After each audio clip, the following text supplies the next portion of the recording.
Welcome back, everybody. So some of you may have noticed that I haven't been making as many videos recently myself, and there is a reason behind that. I recently co-founded a startup, and I'm finally able to share some of the details, and I'm really excited to tell you guys what's been going on. First things first, this does have implications with the channel. I'll talk more about that in an update video in a couple weeks, but for the time being, let's talk startup.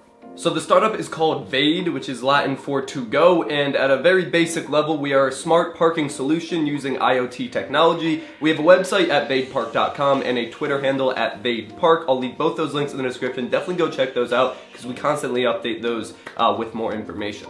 The team behind it is great. We have 4 co-founders focusing on different areas. There's hardware engineering, there's content and management, ideation and strategy, and then I'm focusing on the business development side. And we also just brought on a full stack iOS developer, and just working with everybody that's motivated and smart and capable, it's been an absolute pleasure.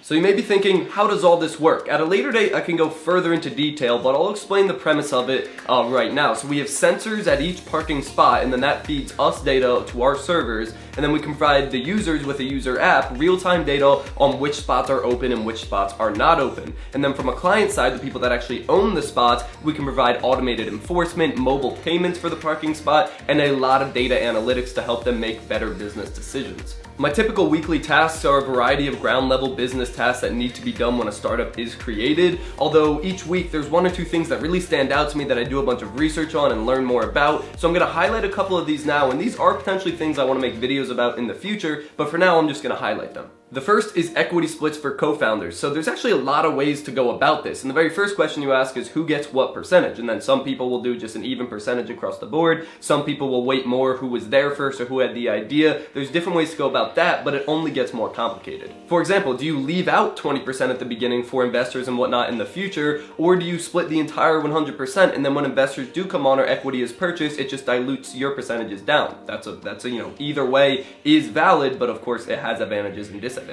And then there's also vesting schedules. So say somebody got 50%. Of course, they don't get 50% right away. A typical vesting schedule could be after a year, you get 20% of that. And then after another year, you get another 10%. And you won't get all 50% until you've been working for 4 years. That's just one example. You can do custom vesting schedules, but that prevents people from just like working for 6 months and then walking away with 50% or something. I thought that was a pretty interesting way and clever way of going about making sure everybody is in it for the long run. Another thing I thought was cool was how law firms in the startup world operate. So say it was an $100,000 funding round. A law firm for organizing that funding round might charge $10,000. But instead of collecting that $10,000 right away and leaving the startup with just $90,000, they'll delay the revenue for a year until the next round of funding. So the startup gets all of the money to actually grow the company and start making money, and then at a later date they'll pay the $10,000. They're very startup friendly and accommodating, and I thought that was pretty cool. And the last thing I'll mention today are startup accelerators. So for a while I did a lot of research on accelerators and VCs in general, and I thought it was pretty interesting the position that accelerators play in general. Now I don't know if that's the route we're gonna go, but I have learned a lot about them and they're really fascinating. For example, Combinator, I'm sure most of you have heard of it, is a really popular startup accelerator. It has probably one of the most successful, if not the most successful. They have a standard deal of $120,000 for 7% equity, and if you get accepted into the program, you have to then go out to the Bay Area in California, live there for 3 to 6 months, and work with them, and they set up connections, and they help you grow the company. I thought the very hands-on approach